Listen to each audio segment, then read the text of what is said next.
So hello dear students, मैं environment and ecology से questions कराने जा रहा हूँ।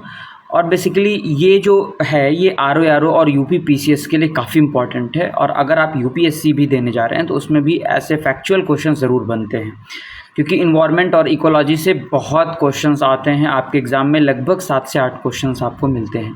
तो आप इसको 1.5x पे लगा के देखेंगे तो आपका टाइम भी बचेगा। तो सबसे पहले हम लोग जैव विविधता शब्द के बारे में जानते हैं। बायोडाइवर्सिटी क्या होता है? जैव विविधता जो है ये 2 शब्दों से बायोडाइवर्सिटी के मेल से बना है। बायो का अर्थ होता है जैव और डाइवर्सिटी का अर्थ होता है विविधता, यानी किसी पार्टिकुलर एक भौगोलिक क्षेत्र में पाए जाने वाले जो जीवों की संख्या है वह उनकी विविधता को जैव विविधता कहते हैं। मान लीजिए कि किसी एक क्षेत्र में बहुत सारे जीव पाए जाते हैं, बहुत सारे फ्लोरा फौना पाए जाते हैं, तो वो वहाँ की बायोडाइवर्सिटी रीजन कहलाती है। अब यूएनईपी के द्वारा जैव विविधता के कुछ फैक्टर्स बताए गए हैं कि पहली चीज़ तो एक क्षेत्र होना चाहिए, एक पार्टिकुलर एक इकोसिस्टम होना चाहिए, वहाँ पर उस इकोसिस्टम में होने वाली प्रजातियाँ होनी चाहिए, और उन जीन का काफ़ी इम्पॉर्टेंट है जो उन स्पीसीज को मिलके बनाती हैं। तो जैव विविधता शब्द का सर्वप्रथम प्रयोग 1986 में वाल्टर जी रोजन के द्वारा किया गया था। जैव विविधता शब्द एडवर्ड विल्सन द्वारा दिया गया है। नेशनल बायोडाइवर्सिटी एक्शन प्लान 2006 में आया था और भारत में जैव विविधता अधिनियम 2002 में बना। तो ये जो फैक्चुअल एक तरह से माइंड मैप हम लोग कर रहे हैं, तो यानी बहुत कम टाइम में हम लोग पूरा बायोडाइवर्सिटी और इकोलॉजी इन्वायरमेंट पढ़ेंगे।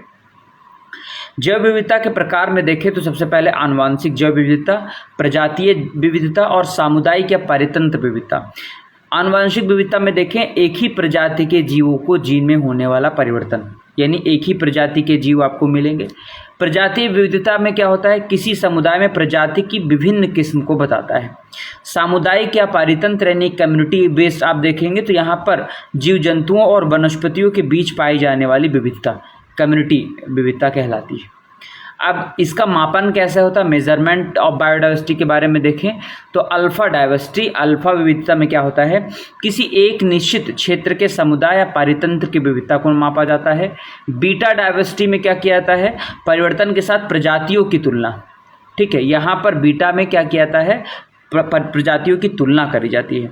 स्पेसिफिक कुछ ऐसी प्रजातियां जो इंडेंजर्ड में हैं या जो काफ़ी इंपॉर्टेंट है बायोडाइवर्सिटी या इकोसिस्टम के लिए। गामा डाइवर्सिटी क्या होता है? भौगोलिक क्षेत्र या आवासों की प्रजातियों की प्रचुरता को बताती है कि पार्टिकुलर वो प्रजाति कितनी मात्रा में वहाँ पर मौजूद है। अब हम लोग बात करेंगे जैव विविधता प्रवणता, ग्रेडियंट ऑफ बायोडाइवर्सिटी। इसमें उत्तरी ध्रुव, फिर पर्वतीय भागों में, और हम लोग जो कह सकते हैं कि एक ऐसे क्षेत्र में देखेंगे जो वाई सिंबल्स डिनोट करते हैं। सबसे पहले हम लोग देखेंगे भूमध्य रेखा में। ठीक है, तो भूमध्य रेखा अब देखें तो विषुवत रेखा से ध्रुवों की ओर चलने पर सामान्यतः बायोविविधता जो है जो जैव विविधता वो घटती है। ये क्वेश्चन आया हुआ है कि अगर हम ध्रुवों से विषुवत रेखा से ध्रुवों की ओर चलें, ठीक है, यानी हम लोग यहाँ से इस रीजन से ऊपर की तरफ अगर बढ़ेंगे तो जैव विविधता बढ़ेगी या घटेगी? ऑब्वियसली बढ़ेगी, क्योंकि जैव विविधता कहाँ पर पाई जाती है? जहाँ पर अत्यधिक गर्मी हो, ठीक है, बारिश हो। क्लियर? तो अब ध्रुवों की तरफ पढ़ेंगे तो वहाँ पर तो शुष्क मौसम पाया जाता है ना, बहुत ज़्यादा ठंड होती है, बर्फीली क्षेत्र है, तो वहाँ पर विविधता जैव विविधता कम पाई जाएगी, बहुत कम पाई जाएगी। अब पर्वतीय भागों में देखें, यहाँ ऊंचाई के साथ जैव विविधता में कमी आती है। जैसे जैसे ऊंचाई आएगी कमी आएगी, क्योंकि यहाँ पर तापमान कम होगा और वर्षा की दशाएं भी कम होंगी, बारिश कम होगी, तापमान कम होगा। हमें जैसे आप देखें अमेजन फॉरेस्ट, वहाँ पर आप देखेंगे तो जो ये रीज़न है हमारा अर्थ का, जो ये रीज़न है पूरा ये वाला रीज़न, ठीक है, तो यहाँ पर बायोडाइवर्सिटी काफ़ी पाई जाएगी। जैसे जैसे ऊपर की तरफ जाएंगे वहाँ पर क्या होगा? बायोडाइवर्सिटी रीजन घटता चला जाएगा। ऐसे इंडिया में देखें तो इंडिया जो हमारा है, ठीक है, इंडिया, तो आप देखेंगे तो इस वाले रीजन में काफ़ी जैव विविधता पाई जाती है। ठीक, यहाँ पर आप देखें, ठीक है, यहाँ पर आपको मिलेगी, इधर आपको मिलेगी, लेकिन जैसे जैसे ऊपर की तरफ आप जाएंगे बायोडाइवर्सिटी आपका कम हो जाएगा। अब बात करेंगे हॉटस्पॉट क्या होता है। ये टर्म काफ़ी बार पूछा गया है। तो बेसिकली ये संकल्पना ब्रिटिश पर्यावरणविद नॉर्मन मायर्स द्वारा गठित करी गई थी 1988 में। उस क्षेत्र में कम से कम 1500 स्थानिक संवहनीय पौधों की प्रजातियां, स्थानीय मतलब वहीं की पाई जाती प्रजातियां पाई जाती हैं। इनके 70% प्राकृतिक आवास क्या हो गए हैं, नष्ट हो गए हैं, तो इसलिए उनको हॉट स्पॉट रीजन घोषित कर दिया जाता है। यानी जिन क्षेत्रों में प्रजातीय विविधता अधिक होती है उन्हें हॉट स्पॉट कहा जाता है। विश्व में कुल 36 हॉट स्पॉट हैं, भारत में 4 हॉट स्पॉट हैं। भारत में 4 हॉट स्पॉट कौन कौन से हैं, आप एक देखो, म्यांमार वाला रीजन पाया जाता है, दूसरा हिमालयी वाला रीजन आपको मिलता है, तीसरा आपको मिलता है इधर वेस्टर्न घाट्स वाला रीजन मिलता है, ठीक है, और चौथा आपको बताना है क्या होगा, ठीक है। हॉट स्पॉट 2.5% क्षेत्रफल धारण करती है, जिसमें 60% प्रजातियां पाई जाती हैं। भारत वैश्विक जैव विविधता का 16.9% जैव विविधता धारण करता है। अब देखो, जैव विविधता के ह्रास के कारण, क्यों जैव विविधता जो है कह सकते हो उनका डिक्लाइन होता है, उनका पतन होता है, तो पहली चीज़ बाढ़ या भूकंप, कुछ नेचुरल फिनोमिना मैटर करता है, आवास में परिवर्तन आता है, क्लाइमेट यानी चेंज होता है, जैसे मान लीजिए किसी क्षेत्र में पहले बहुत गर्मी पड़ रही थी, अब ठंडी पड़ने लगी, तो इससे भी चीज़ें खराब होती हैं। शिकार, हंटिंग बहुत ज़्यादा हो रही है, जनसंख्या वृद्धि होगी तो वहाँ के जंगल काटे जाएंगे, वहाँ पर ह्यूमन सेटलमेंट्स आएंगे, यानी बस्तियाँ बसेंगी।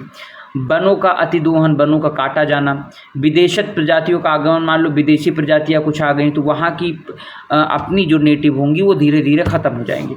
फिर प्रदूषण बढ़ रहा है ना, हम लोग फैक्ट्रीज ओपन कर रहे हैं, ठीक है।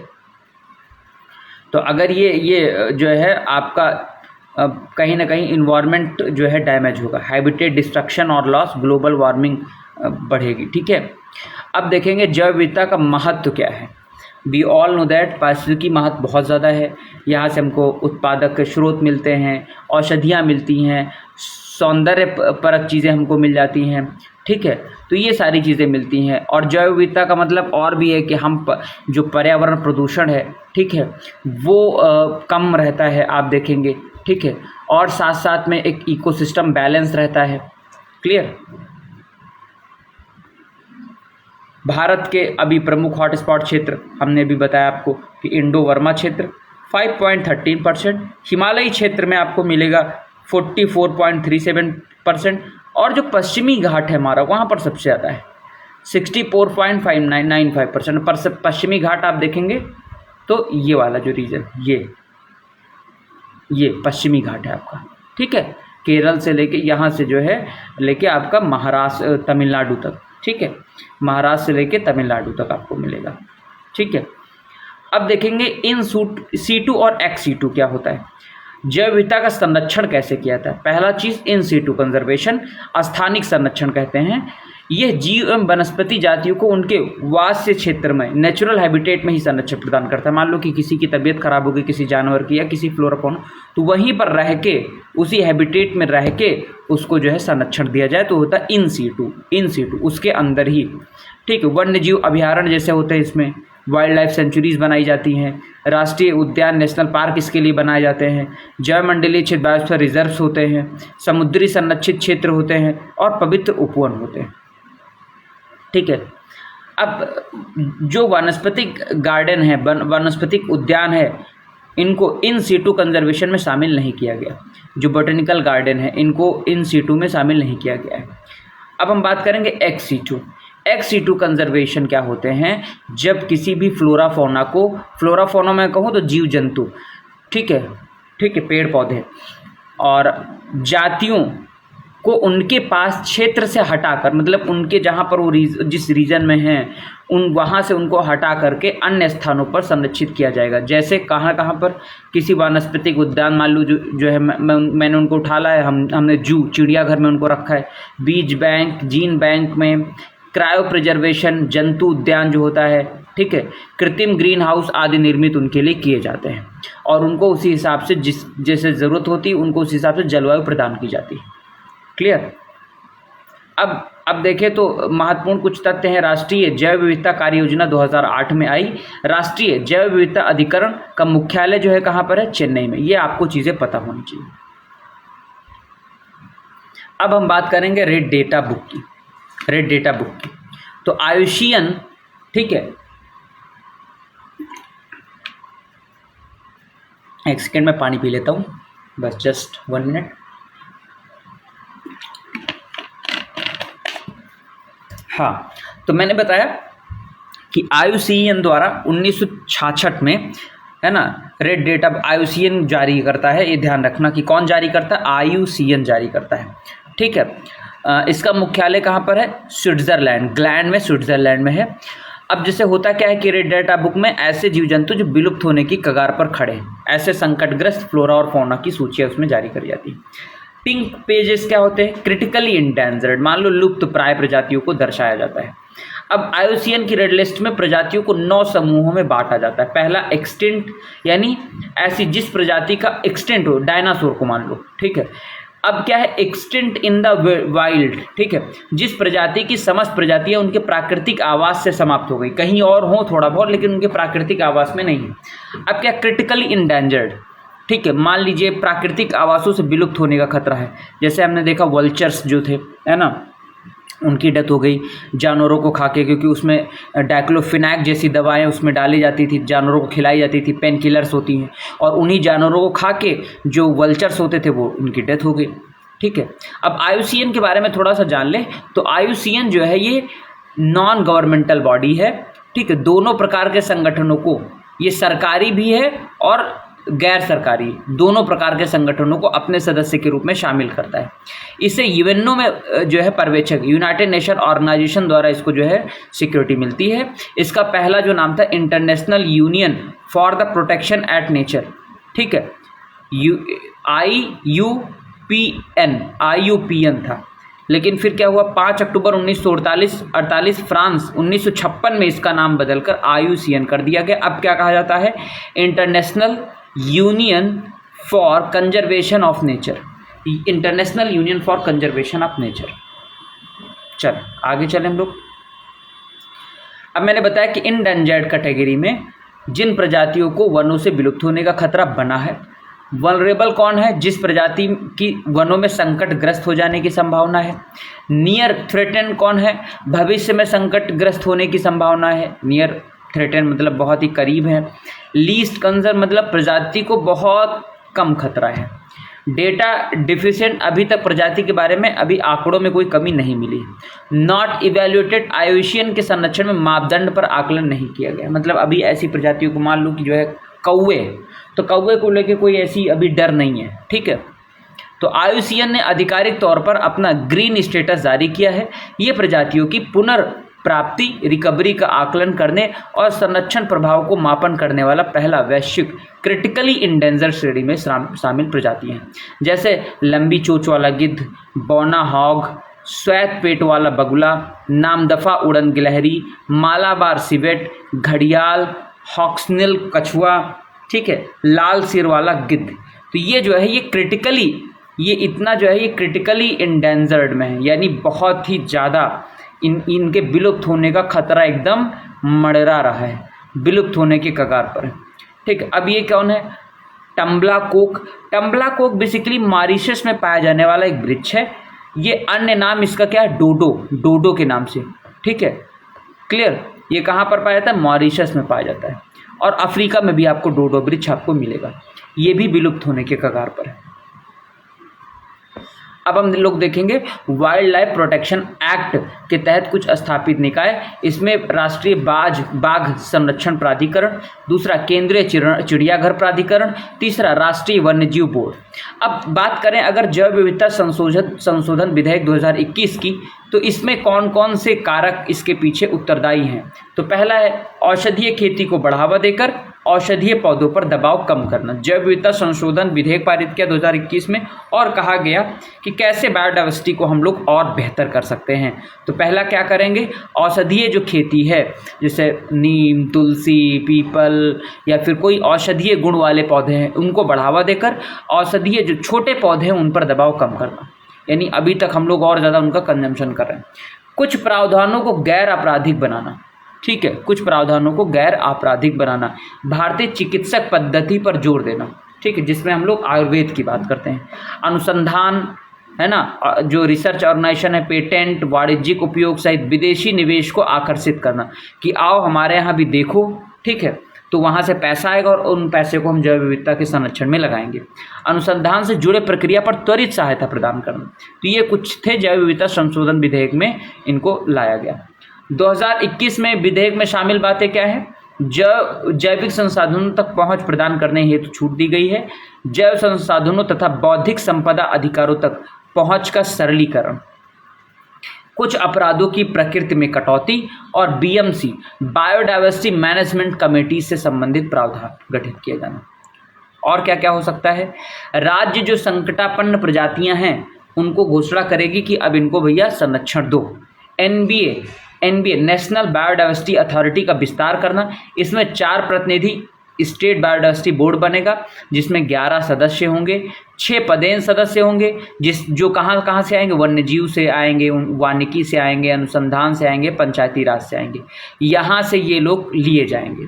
ठीक है, 4 SBBS और एक जो है सदस्य सचिव, यानी SBBS स्टेट बायोडायवर्सिटी बोर्ड्स, ठीक है, और एक सदस्य सचिव। परिभाषा में कुछ परिवर्तन भी किया गया है। क्या परिवर्तन किया गया है? जैव उपयोग शब्द को हटा दिया गया है। अब किसकी बात करी गई? जैव संरक्षण को पुनः परिभाषित किया गया। अब बात करें वन्य जीव संरक्षण संशोधन विधेयक 2021 में, तो इसकी पृष्ठभूमि कहाँ से मिलती है? 1972 से आती है। अधिनियम के बारे में 2021 के माध्यम से कुछ प्रस्तावित संशोधन हुए। फिर क्या हुआ? अनुसूचियों का युक्तिकरण किया गया, विशेष रूप से संरक्षित जीवों के लिए।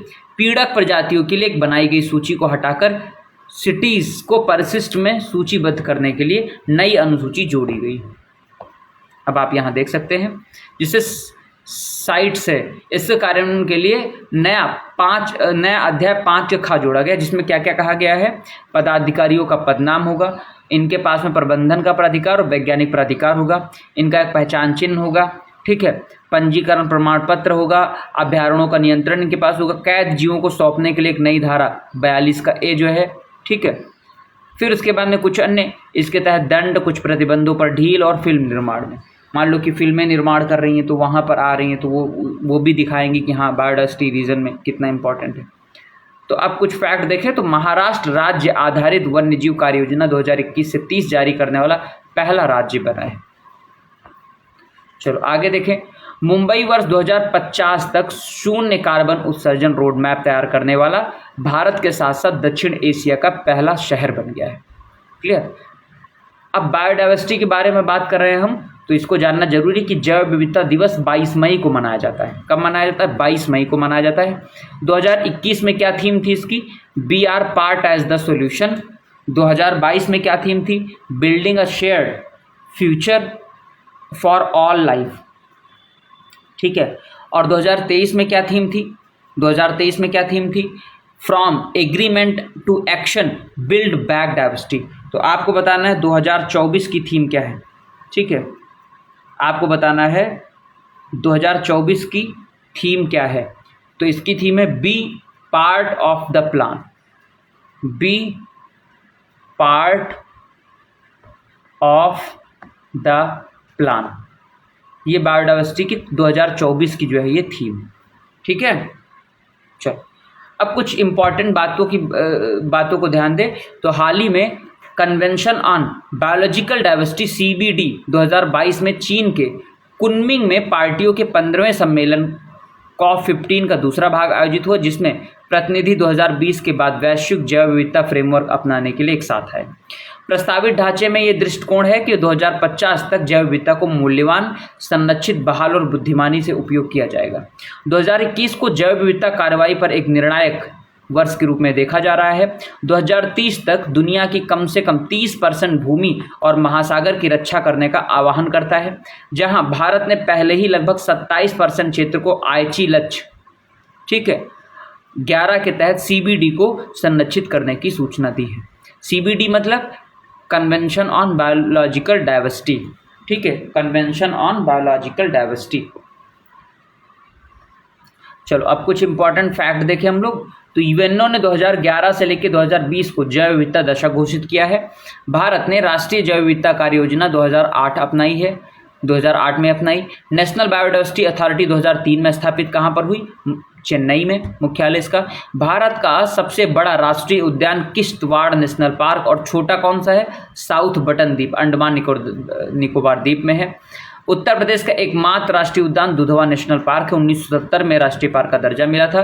पारिस्थितिकी संवेदनशील क्षेत्र ESZ यानी इकोनॉमिक सेंसिटिव जोन का विस्तार 10 किलोमीटर तक हो सकता है।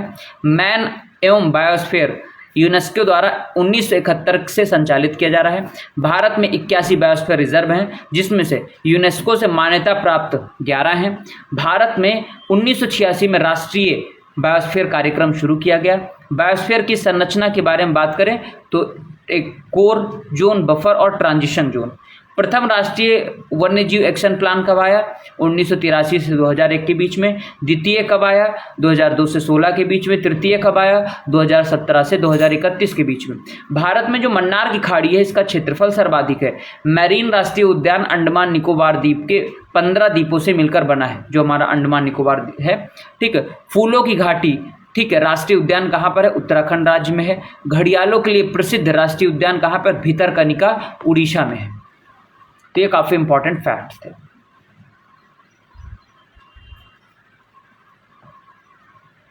ठीक है, गर्मी बहुत ज्यादा हो रही तो आप लोग भी पानी पीते चलें। ठीक है, और इसको रिकॉल जरूर करें।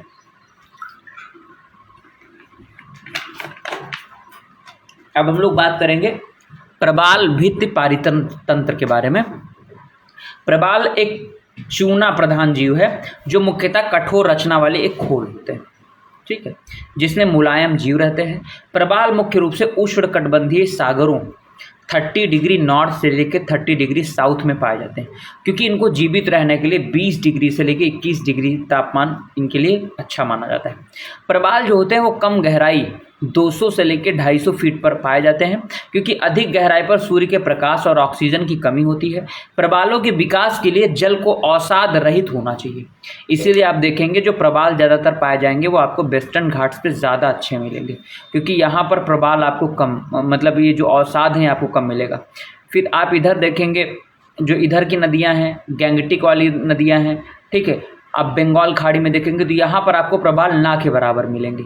ठीक है, जो बहुत अच्छे एक तरह से कह सकते हो क्या होते हैं, कोरल रीफ्स होते हैं। ठीक है, तो यहाँ पर इस रीजन में आपको कम मिलेंगे, क्योंकि यहाँ पर जो नदियाँ आती हैं वो गाद अपने साथ बहुत ज़्यादा लेके आती हैं, यानी मैदानी भाग से होके आती हैं, इसलिए गाद बहुत ज़्यादा लेके आती हैं। यहाँ वाली नदियाँ पठारों पे ज़्यादा रहती, पठारों से निकल रही तो इधर बह रही, और यहाँ पर इतना ज़्यादा ये ऊंचाई वाला है तो यहाँ पर जलप्रपात, तो यहाँ पर जो है कोई भी, इसीलिए आप देखो गोवा, जितने अच्छे कोस्ट हैं जो घूमने वाले हैं वो यहीं पर, गोवा, महाराष्ट्र, कोंकण, ये सब आपको इधर ही मिलेंगे। ठीक है, चलो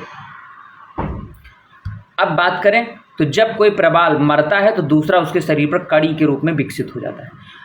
प्रबालों का सामुद्रिक वर्षा वन, rain forest of the ocean भी कहा जाता है।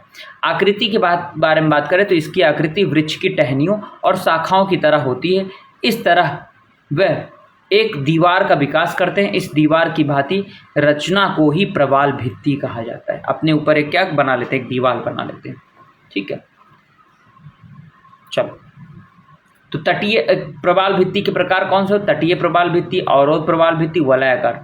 और लक्षद्वीप भारत में आप देखेंगे तो यहाँ पर इस वाले रीजन में यहाँ पर आपको क्या पाई जाएगी, यहाँ पर आपको लक्षद्वीप मिलता है, जिसको लेके जो है नरेंद्र मोदी साहब ने क्या किया था, वहाँ पर विजिट किया था कि ताकि जो मालदीव है उसको सबक सिखाया जाए।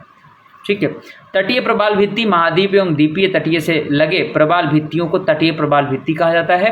हालांकि ये भित्तियां तट से सटी होती हैं, परंतु कभी कभी इनके तथा स्थल भाग के बीच अंतराल हो जाता है तथा उनमें लैगून्स का निर्माण होता है, जिसे बोर चैनल कहा जाता है।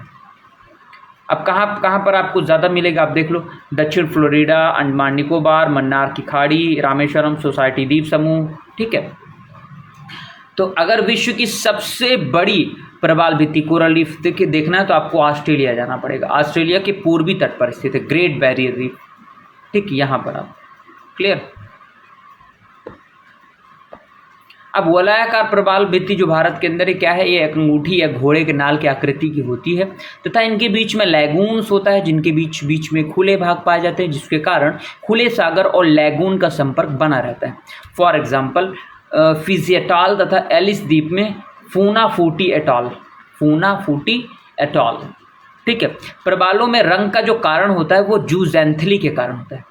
ठीक है। जब जूज़ैंथली जो है मरने लगते हैं तो उसका जो कलर है क्या हो जाता है, वो वाइट हो जाता है। तो ये जो कलर आप देखते हैं कोरल रीफ्स में, ये जूज़ैंथली के कारण होता है। प्रवाल एक जीवित प्राणी प्रवाल जूज़ैंथली के साथ सह-उपकारिता करता है, ठीक है। यानी प्रवाल क्या है, एक जीवित प्राणी है। जूज़ैंथली और प्रवाल दोनों एक दूसरे को क्या करते हैं, एक दूसरे की नीड्स पूरी करते हैं। क्लियर।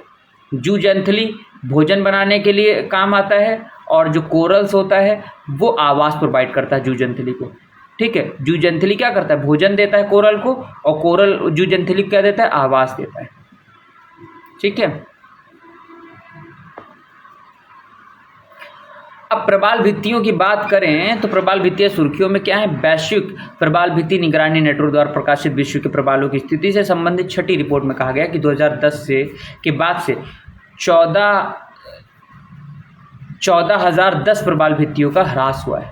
वैश्विक प्रवाल भित्ति निगरानी नेटवर्क क्या होता है, अगर बहुत ज़्यादा मान लो कि हीट बढ़ जाए, समुद्री तापमान में वृद्धि बढ़ जाए, ठीक है, तो उससे भी क्या होगा, प्रवाल भित्तियाँ जो है कह सकते हो कि जो जूज़ैंथली होगा वो उसके साथ में छूट जाएगा, तो वो उसको ना आवास प्रोवाइड कर पाएंगी, ना उसको जो है भोजन प्रोवाइड कर पाएंगे। तो इस तरह से क्या होगा, जो आपकी कोरल रीफ्स होती हैं ये धीरे धीरे समाप्त होने का कगार पे आएंगे, जिसमें से आपने देखा कि 14,010 प्रवाल भित्तियों का जो है क्या ह्रास हुआ है। वैश्विक प्रवाल भित्ति निगरानी नेटवर्क GCRMN अंतर्राष्ट्रीय प्रवाल भित्ति पहल के लिए एक परिचालन नेटवर्क है, जिसका उद्देश्य प्रवाल भित्ति पारिस्थितिकी तंत्र की स्थिति और प्रवृत्तियों पर सर्वोत्तम उपलब्ध वैज्ञानिक जानकारी प्रदान करना है, ताकि उनका संरक्षण और प्रबंधन किया जा सके। प्रवाल भित्तियों के समक्ष कुछ खतरे भी हैं। क्या क्या खतरे हैं, पहला है महासागरीय अम्लीकरण, यानी आप देखो तो अम्लीकरण, एसिडिक नेचर बढ़ रहा है। प्रवाल विरंजन, ठीक है, बहुत ज़्यादा हो रहा है। जल प्रदूषण बढ़ रहा है, समुद्र के स्तर में वृद्धि हो रही है, ग्लेशियर्स मेल्ट हो रहे हैं। मैंग्रोव जो वन है ना, मैंग्रोव, ठीक है, उनका विनाश हो रहा है। प्रवाल तूफान आ रहे हैं। मछली पकड़ने की और विनाशकारी असंधारणीय पद्धति ज़्यादा हो रही है। ह्यूमन एक्टिविटी बढ़ रही है, ठीक है, जिसकी वजह से पर्यावासों का विनाश हो रहा है, तो जिसकी वजह से प्रवाल भित्तियों के समक्ष खतरे हैं।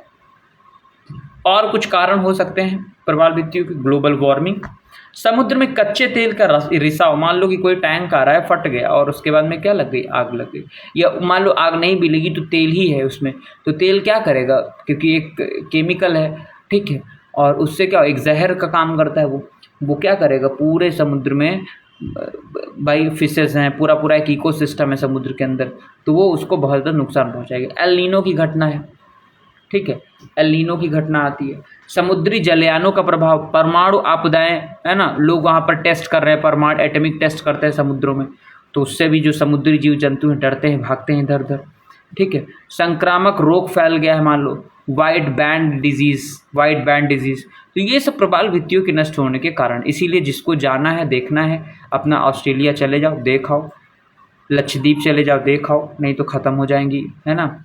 और जो ये आपकी कोरल रीफ्स हैं। भारत के अंदर प्रवाल भित्ति कहाँ पाई जाती है, तो आपको बे ऑफ बंगाल मिलेगी, लेकिन बहुत ठीक ठाक नहीं। आपको देखना है तो आप लक्षद्वीप में जाइए, अरब सागर में ठीक है, मालाबार, मन्नार की खाड़ी और अंडमान निकोबार में भी अच्छी खासी आपको जो है प्रवाल भित्ति मिलेगी। कच्छ के रण में भी आपको मिलेगी। तो ये रीज़न है, आप देख सकते हैं मैप के थ्रू, तो यहाँ पर आपको प्रवाल भित्ति आपको देखने को मिलेगी।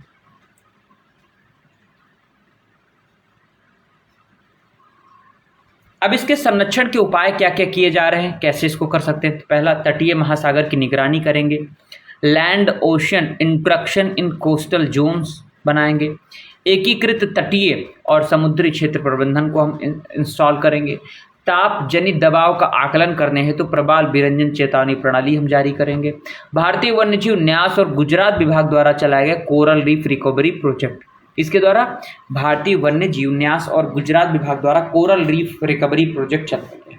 अब कुछ इंपॉर्टेंट अगर इसके फैक्ट देखें तो प्रवाल भित्तियों के लिए वैश्विक कोष GFCR इसे 2020 में संयुक्त राष्ट्र महासभा के 75वें सत्र के दौरान सार्वजनिक और निजी भागीदारों के गठबंधन द्वारा शुरू किया गया, ठीक है।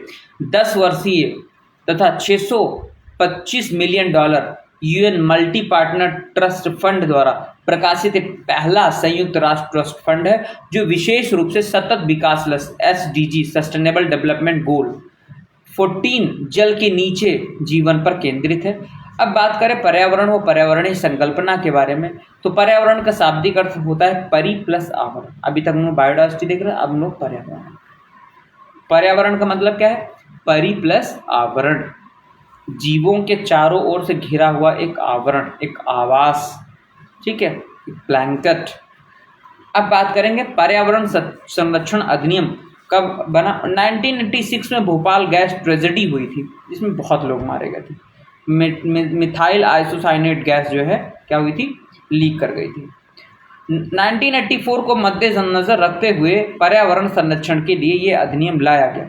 विश्व पर्यावरण दिवस की संकल्पना यूएनओ ने साल 1972 में स्टॉकहोम स्वीडन में पर्यावरण और प्रदूषण पर पहला सम्मेलन आयोजित किया, जिसके बाद से प्रत्येक साल 5 जून को विश्व पर्यावरण दिवस मनाने की परंपरा शुरू हुई। ठीक है, तो 5 जून को क्या मनाया जाता है? World environment day. थीम क्या है? Ecosystem restoration. 2022 की थीम क्या है? Only the earth. 2023 की थीम क्या है? Beat plastic pollution. 2024 की थीम आपको 2025 की आपको बताना है। 2025 की थीम तो 5 जून को मनाया जाएगा, तो अभी तो 25 में जून आया नहीं, ठीक है, लेकिन थीम तो आई गई होगी, आपको बताना है।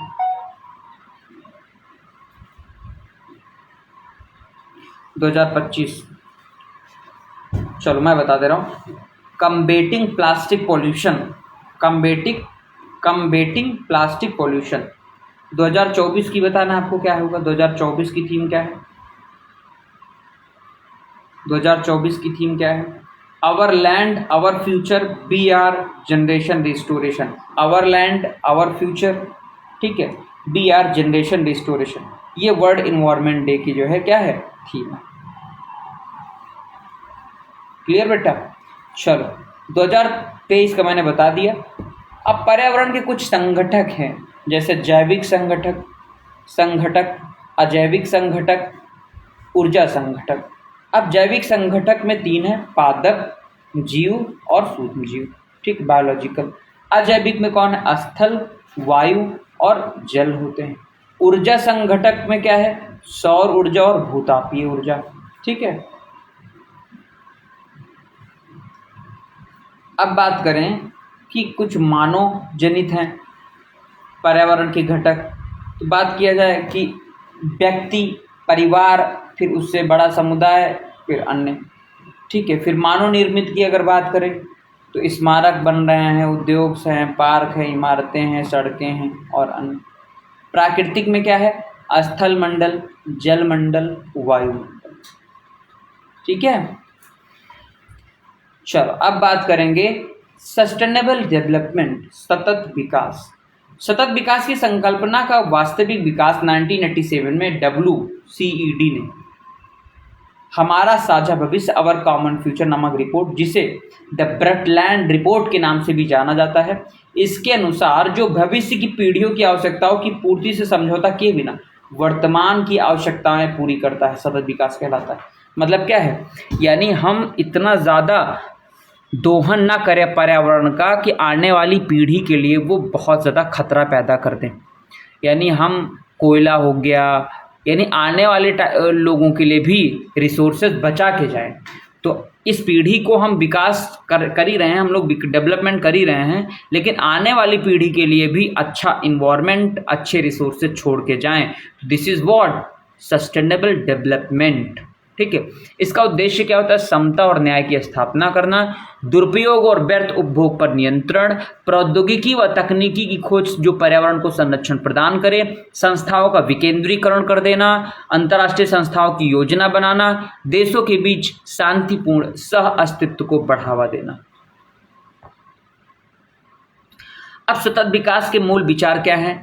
रिन्यूएबिलिटी, ठीक है, सब्स्टिट्यूशन प्रतिस्थापन, इंटरडिपेंडेंस आत्मनिर्भरता, एडाप्टेबिलिटी अनुकूलनशीलता, इंस्टीट्यूशनल कमिटमेंट, संस्थागत प्रतिबद्धता। तो ये कुछ जो है फंडामेंटल आइडियाज ऑफ एसडी हैं, सस्टेनेबल डेवलपमेंट।